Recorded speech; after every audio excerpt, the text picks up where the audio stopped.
Strange but true stories.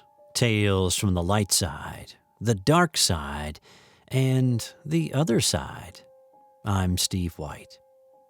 You know, one thing we embrace on this channel is the idea that this world is filled with so many strange and unexplainable things. We've just scratched the surface on all the unique and unusual creatures and shadow people and mystifying entities that surround us when we are not aware of their presence. The following two stories were submitted to us by viewers like you who caught more than a glimpse of two different entities and left that encounter affected in different ways. First, the Rake in the backyard. So back in 2015, when I was skeptical but fascinated about certain paranormal things, my skepticism went away after I encountered something that I shouldn't have.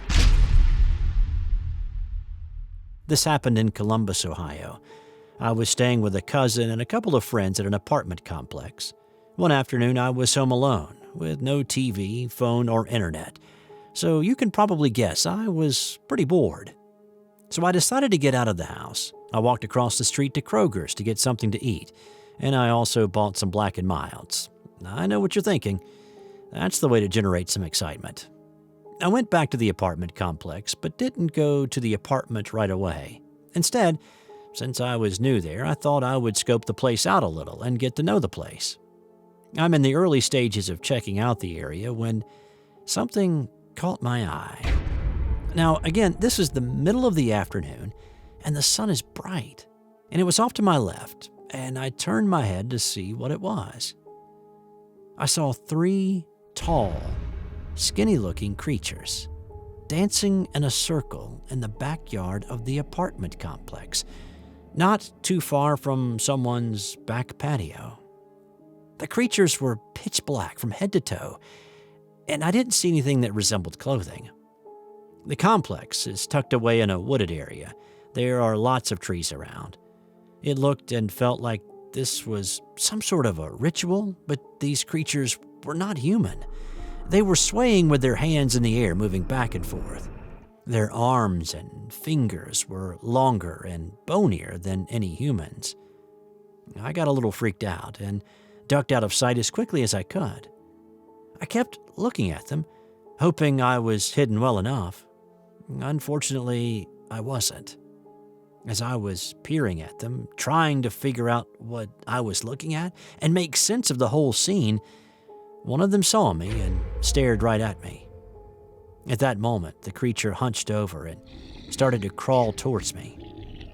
I estimated this creature, when it was standing upright, to be about 8 feet tall, but now was crab crawling toward me while the other two took off for the woods. One of the ones running towards the woods let out this awful, bone-chilling scream. It had stopped, and it looked in my direction, and I saw that its mouth was elongated, more than a human could extend their jaw.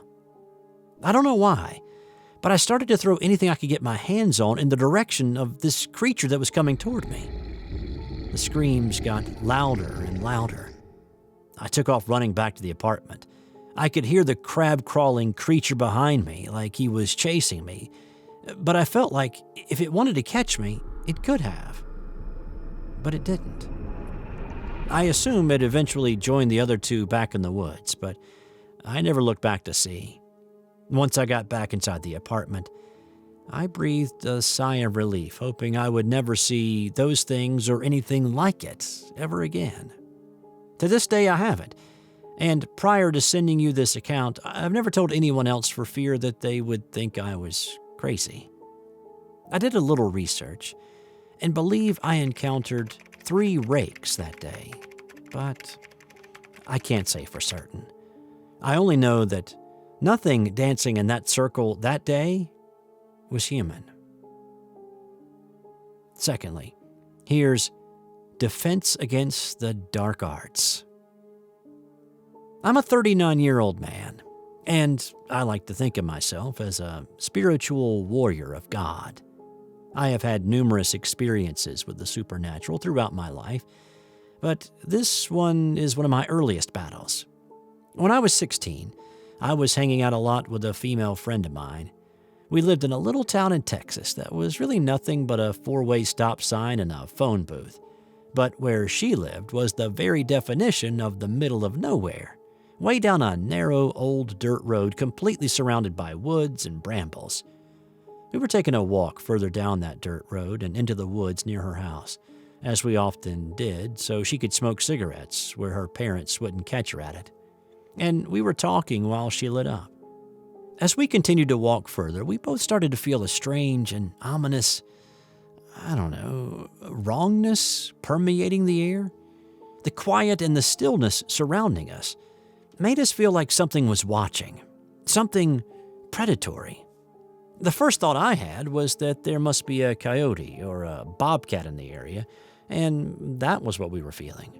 We brushed it off and continued walking on, with her leading the way to a small clearing in the woods that she liked to hang out frequently with me. When we reached the clearing, however, I saw something. It floated there, about 6 to 8 inches above the ground in the middle of the clearing. It was hideous and ethereal. The only way I can describe it so you might understand what I was looking at is that it was something like a cross between a Dementor from Harry Potter and a Wraith from Lord of the Rings, only more transparent than either and uglier than both. Some nightmarish creature seemingly unimaginable except in the minds of movie special effects artists. My friend did not see this entity immediately, owing to her clumsiness, which had instilled in her a habit of watching her own feet so as to avoid tripping when walking.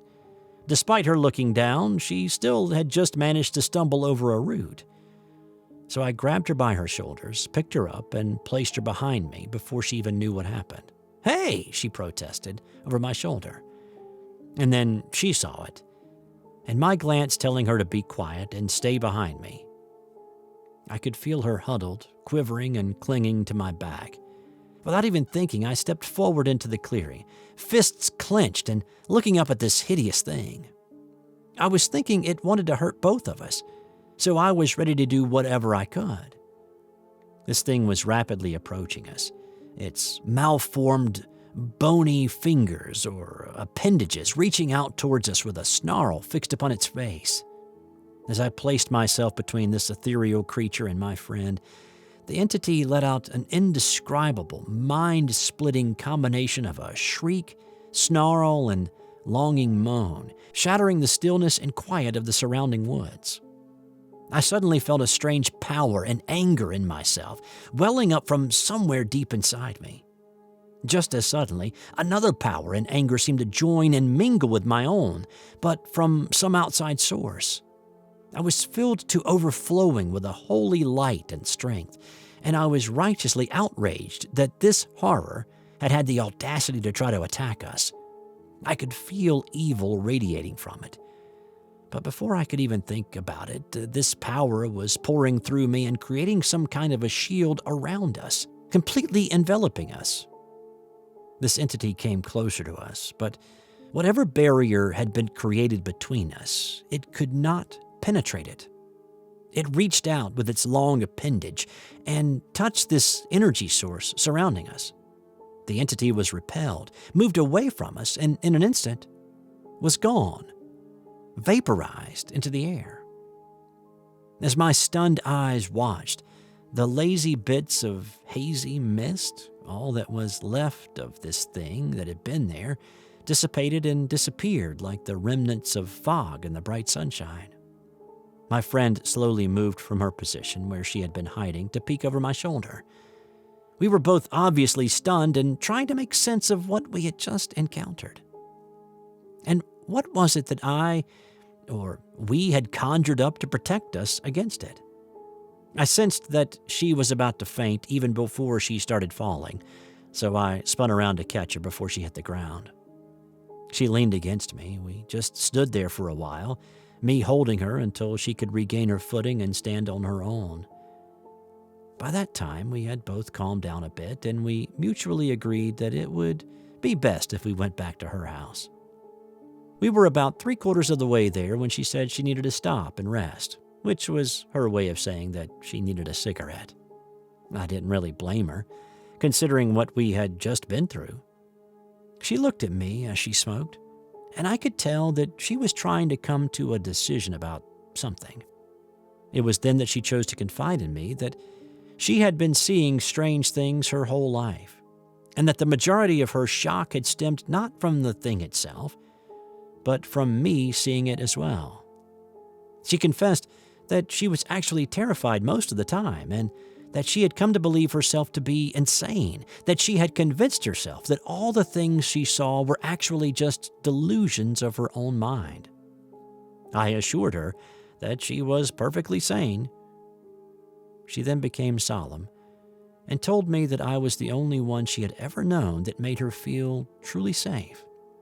She begged me to spend the night at her house just to be sure nothing else happened. I had to explain to her that my mother would never allow me to spend the night at a girl's house, and considering what she had just told me, that it was inevitable that she would see something else eventually, but that she did not need me with her. I promised her that I would always be there whenever she needed me. Years went by, and we remained friends, until we eventually drifted apart. We have since gotten back in touch, and she did indeed have other experiences, but those are her stories and not mine to tell. I too have had many more battles since then, and continue to fight evil wherever I find it. This has been another strange but true stories, shared with us by 2 viewers and subscribers to our YouTube channel. Tell us what you thought of this video below, and if you have had a strange encounter with a creature that you would like to share with us, please send us an email to strangebutTrueStories2@gmail.com. Subscribe if you haven't already, and sign up for notifications in the upper right corner. Thanks to those who already have, and thanks for watching this video. I'm Steve White. Until next time.